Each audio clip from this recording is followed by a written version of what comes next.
Hello from the FMV archive. We are taking the critical path today. Yes, we are talking about the 1993 released game for PC and Mac, Critical Path. It was developed by Mechadaeus, and this is the same group that did the Daedalus Encounter, the one with Tia Carrera in it. So it is of that vein. It looks very similar to that in its setup. I stumbled across this game reading a old article on Pcgamer magazine where it was ranked the 9th worst video game of all time. That piqued my interest. Listen, I played Gothos. We did the full review of that, the crazy vampire game. Plumbers Don't Wear Ties, obviously, have done that game. But when I see this, I'd never heard of this game, so I had to seek it out. Also, in a February 94 Computer Gaming World magazine, I found a little sales sheet little thing for this. I'll put a little thing up here. One thing I want to highlight for you, the price of the game, $79.95 in 1994. How much is that today, you may ask? That is $179.96 you'd be paying in today's dollars to buy this game. And let me tell you how long the game is. It's about 28 minutes long from start to finish. This is pretty much abandonware today. You can buy an actual copy of this on eBay if you want to, but you're pretty much going to download this if you want to play it. That's how I played it. Now let's find out if you should play it. We're going to go through our 10-point system of 10 categories worth 10 points apiece to get a score out of 100 and find out if it is worth your time. We're going to start with the story. You are following around this kind of super agent Cat. We are in this post-apocalyptic future where the Soviet Union, that's how old this game is, kids, they're talking about the Soviet Union and not Russia. The Soviet Union has used nuclear warheads and kind of destroyed 90% of the world. Now, of the 10% that's left, a lot of them are kind of these mutated people. There are some safe havens, and that's where Kat and her co-helicopter pilot are trying to get to. But no. This is not a safe haven. This is actually a trap by General Minh. Yeah, he's this Russian baddie who wants to lure people into his cushy lair and then kill them. Why? We don't know. After you get shot down, Kat is out there in the wild, still out there, but you are in a control room where you can watch Kat, you can tell her things to do, and you can control kind of things. Think of it a little bit like Night Trap. There's someone on the inside and you're the person on the outside in the control room that is telling this person what to do. Night Trap came out in 1992, this in 1993, so they're definitely trying to emulate that. Sure, we've seen it before with Night Trap, but have we seen it before with a rooftop standoff that ends with a helicopter missile to the gut? I think not. This story has been done 1,000 times over. The bad Russians that attack the world and you've got to save it somehow. It's a 7 overall. It's a cheesy action direct-to-video movie that would have came out in 1993. But in an FMV game. We'll give it a 7 overall for the story. Number 2, the gameplay. This is actually very simple but confusing in the same way, because if you don't know what to do, you're going to get stuck on this game instantly. 1 minute into the game, you're going to be stuck in. You're in this control room. There's a whole bunch of buttons. There's this kind of detonator thing here that you can put in codes. And there's also a yes/no button. That's about it. Now, what you absolutely have to do, there is General Minh has a notebook that you find in there. Everything in this game, and there is not much of it, but everything in this game that you need to know is in that notebook. For example, one of the codes that you have to use, General Minh says, this was the emergency number that you had to call before the Great War. So 911, that's the code that you need to put in. Other things he'll have in there and tips of like, hey, if you're standing on the conveyor belt and you hit start, you may fall into a pit of lava. We have the complete gameplay, and I do a little bit of a walkthrough with it and kind of give you hints on this because there's really no walkthrough for it in existence out there on the internet. There's one very old one, text only, but I couldn't find an actual video one. So I do a video walkthrough for it, which you will need unless you want to read all of this notepad to figure out what to do in this game. Otherwise, I mentioned Night Trap before. It's very much Night Trap. Here's a trap that we are setting for these things to catch them so Kat can progress through this and hopefully escape the harrowing situation that she's in. Gameplay's confusing, gameplay's odd, gameplay is a little stupid, I think, that you have to read this to get the hints. You're not actually finding the hints in the game. 3 overall for gameplay, and that might be a stretch. Number 3, the look and the graphics. A lot of CGI, a lot of green screen on this one, people. You're not in a helicopter, you're in a CGI helicopter. Color palettes weren't huge in 1993 on a computer. You couldn't have them look lush and beautiful. Think Doom.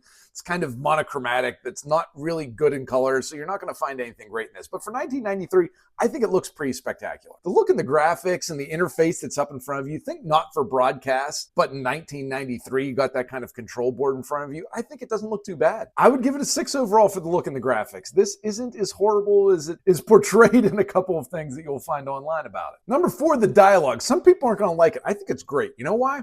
Because it is the 1993 direct-to-video dialogue that you would get. There are great quips in this. When Kat kills people, she has something funny to say about it. I'll give you an example of it here. This is one of my favorite ones.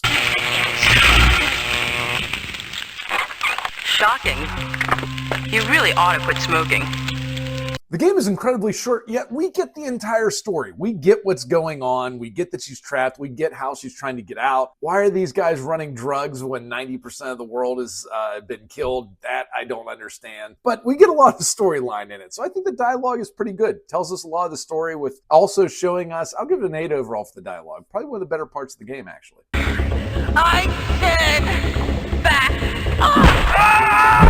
Number 5, consequences, game logic, and controls. The controls are responsive, but sometimes there's a catwalk scene on this one. Man, you have to wait until you are just on that turn to make that turn. If you don't, you're just going to be cascading into hot molten lava. The game logic, for the most part, makes sense. There are some things in there that are pretty bad, though. She's like, one part she needs water, and you're supposed to know that there's water behind this door in a sink. You can't see that. You're just guessing on that one. Because when the other option is to go straight, you go through a double door and you just die. So you're like, well, I guess I have to hit right here. So things like that aren't very good and aren't very well thought out. 2 overall for consequences, game logic, and controls. They are functional, but there's not much of it. It's not that deep, and it doesn't always make sense. Number 6, the acting. This is an interesting part of the game. General Minh.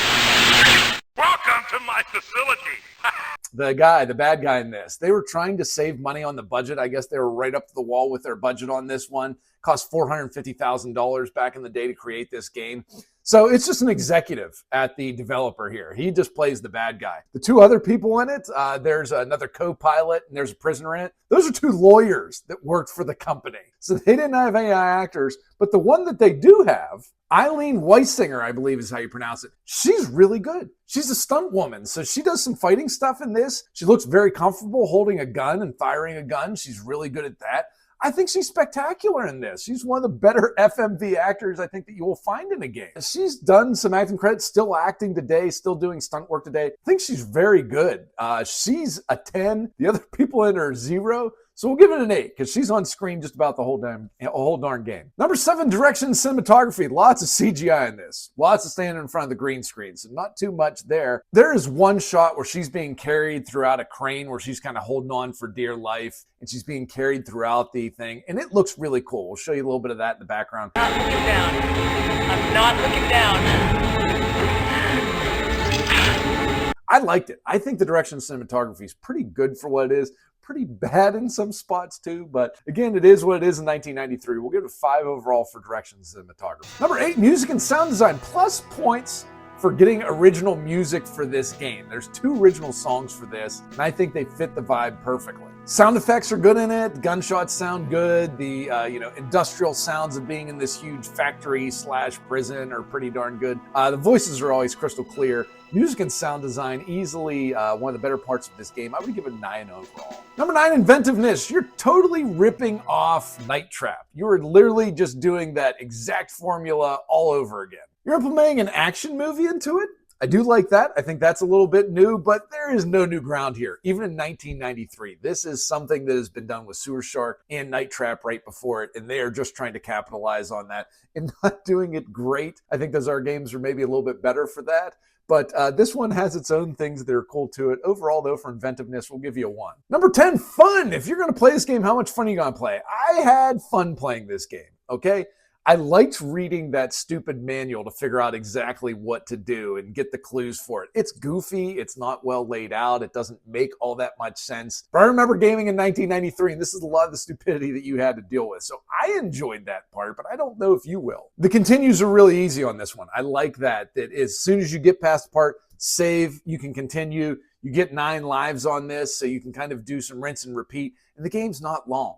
It's 28 minutes long. I think we have the full playthrough here in our walkthrough if you want to watch it. Was it worth $80 in 1993? Absolutely not, but I had fun playing it now for free, so I will give it a 7 overall for fun. Now that we've covered our 10 topics, what's our final score? It's a 56. Okay, PC Gamer, this is not the 9th worst game of all time. I don't think it's that bad, but what's our final verdict? If you want to see this game, watch our full walkthrough. We have it here. We tell you exactly what to do at each single spot. If you must play the game by yourself, I would do it that way because otherwise you're reading those notes and it's going to take you a lot longer than it should to get through this. I think it's fun. It's nostalgic. It's done well for what it is. And again, remember, it's 1993, kids, okay? Not everything looks great in 1993 and 2026. Saving grace for this one, too, is it's very short, so you're not going to be engaged in this game for more than an afternoon if you want to play. We hope this was engaging, and if it was engaging for you, please hit like, please hit subscribe, please check out our full playthrough of this one. This is all we do on this channel, full motion video, that is it. From brand new to 1993 and everything in between. So thank you. Have a great one.